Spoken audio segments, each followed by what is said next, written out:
Alright, so here's this same type of problem that we've covered several times now, between notes, problems of the week, and quizzes. And upon request, let's try this again. Okay, so let f of x be the function, the quantity x plus 2 divided by the quantity x plus 3. And we want to find equations of the tangent lines to f of x through the point 0, 6. Ideally, right about now is where you pause the video, go back or go off to your own scratch paper and try to work this out to completion on your own. That's how you study mathematics, by doing it to completion on your own. If you don't get it, you can always come back here and watch the video and see what you did wrong, but you'll get more out of this if you go and try and solve it on your own before actually watching my solution. Alright, I want to show you before we actually work through the solution what this looks like a little bit. Here's the graph of the situation. Okay, so you can see the blue curve here with the red dotted asymptote. That is the graph of the function f of x. This is the point 0, 6, the green point right here. And then we got the two lines that go through and that are tangent to the curve over here. So we got an idea of the values that of x we should get, both negative, one on either side of -3. These little gaps here, that's just a flaw in the program, and I didn't want to take the time to try to correct it. Trying to get this out to you guys sooner rather than later, because I can spend a lot of time trying to make this graph look better when I just need to get to work. So, well, what do we do? Like we've done many times in the past, let's go ahead and get a different color here. Let's start by defining our point of tangency. Let's let the point this is done so that we have something to talk about specifically and something to manipulate. Like we do in algebra, we name things that we want to find the quantity of, but we don't know the quantity yet. We just give it a name and manipulate it. So let f of a be the point of tangency. This is good mathematics here to write out these statements in full sentences. It's a little slow for me on this little pad here, but it's getting the job done. Let the point a of a be the point of tangency. So we need to represent the slope of the line using calculus and using algebra. So the slope using algebra, and I'm not going to write the word algebra in here, just a little bit out of laziness, but mostly out of not wanting to take the time to do so. You guys can hear me. You can write it on your own paper. So it's the change in the y values, and we have 2 points, a f at a and the point 0, 6. So the change in the y values, f at a minus 6. You could write 6 minus f of a. That'll work out just as fine as well.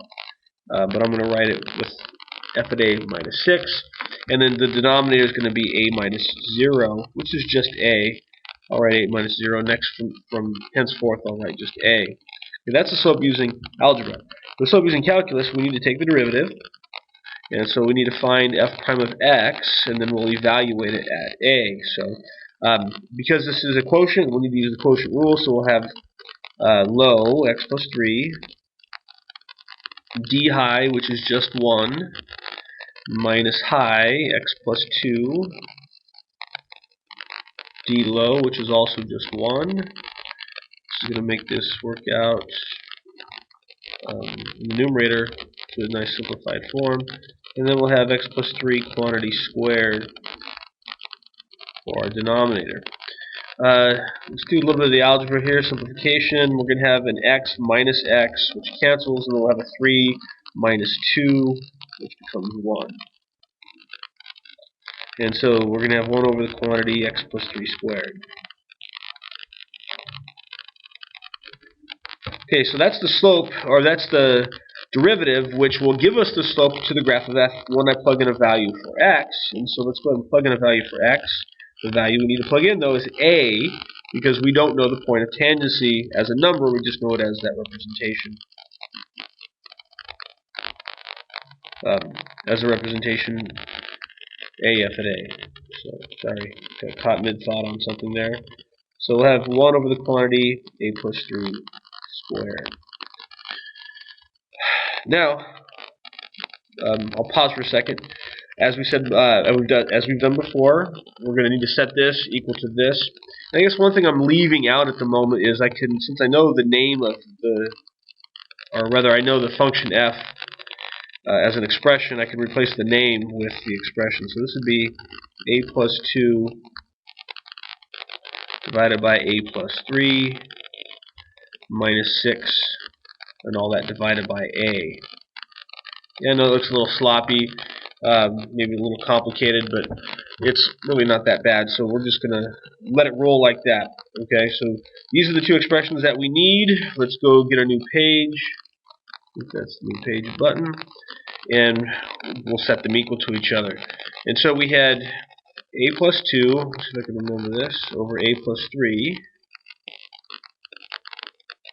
minus 6, all of that divided by a, and we need to set that to equal to the slope from calculus, which we had 1 over a plus 3 quantity squared. Now we just need to find the points of tangency. And to find the points of tangency, we need to solve this for a. So we're going to cross multiply. And one direction, the cross multiplication is easy. It's just a. The other direction, it looks a little bit more complicated, but it's really not that bad. Think about it this way. We're going to distribute the a plus 3 quantity squared to the two terms up here. So I need to multiply it by a plus 2 over a plus 3, and then multiply that a plus 3 quantity squared times the 6, and then subtract. Now, notice that we have a plus 3 as a factor of as the denominator here, and a plus 3 squared here. So when I multiply across by a plus 3, we're gonna cancel a factor of a plus 3 from here, and I'll end up with a plus 2 times a plus 3. So this is where some simplification comes into play. If I multiply a plus 3 quantity squared times a plus 2 over a plus 3, this a plus 3 cancels with one of these, and I'm left with a plus 3 times a plus 2. Then minus 6 times a plus 3 quantity squared. And now we have to expand, so we're going to get a squared here plus 3a plus 2a, which is a 5a, plus 6. And then we're going to have to expand this and multiply it by negative 6. We'll get a minus 6a squared. And then multiply these two together times 2, so we get 3a times 2, which is 6a, times negative 6, which would be a negative 36a. And then we're going to square this, and we get 9, and then multiply by negative 6, and we get negative 54. So now I'm just going to solve this for a. I got a negative 6a squared and a squared, which make negative 5a squared. So I'm going to add it to both sides and get a 5a squared on the left. As far as a's are concerned, I got a 5a and a negative 36a, which make a negative 31a. If I add 31a to both sides, I'm going to end up with a 32a over here, because I already had one. And then for constants, I have 6 and a negative 54, which make negative 48, so we get a plus 48 here. And that has to equal 0, because I took everything on this side and brought it over to the other. You should double check my arithmetic. I don't think I made any mistakes, but now I've got to figure out how to factor this. Quadratic formula is always viable, but with a little luck, this is factorable. Actually, it's not really luck.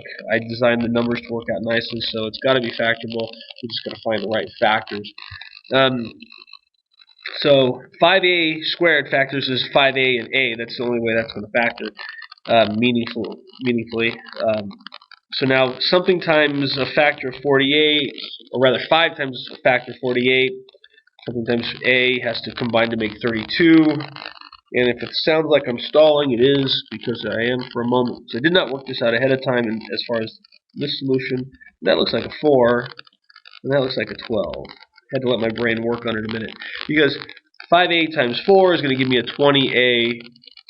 12 times a is 12a, 20a, and 12a make 32a. So this is going to be, they're both pluses. Okay, so now, by the zero product property, I'm not going to go through that in any more detail than I would need to. We get negative 12/5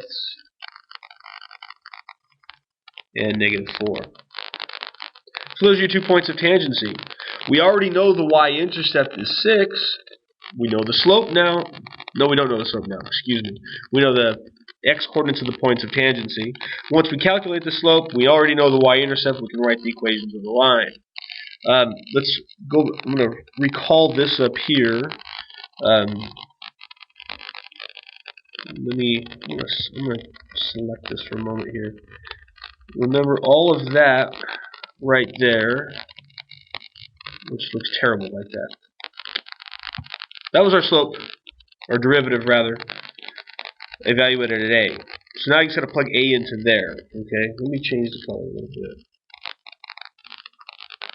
So f prime of negative 4 is going to be 1 over negative 4 plus 3 quantity squared. And negative 4 plus 3 is negative 1. Negative 1 squared is 1. 1 divided by 1 is 1. So f prime of negative 4 is 1.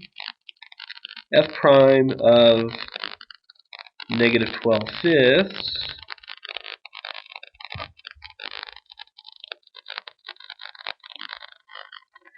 and let's see here. Can we do this without writing a whole lot? In terms of fifths, 3 is 15/5. So I'll get a negative 12/5 for A, as we have down here. Negative 12/5 plus 15/5 is negative 3/5.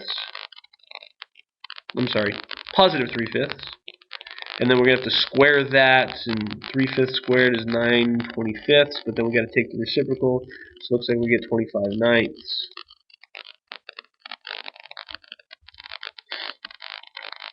So we got 1, 25/9. Got to write the final answers. So one of my equations, y is equal to 1 times x plus 6. Remember, we already know the y-intercept is 6, so we don't have to write this in point-slope form. We just go ahead and write it into slope-intercept form.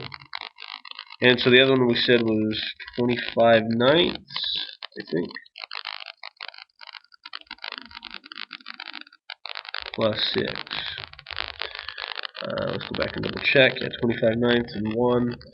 And so those are your answers, the equations of the tangent lines to the curve through that point.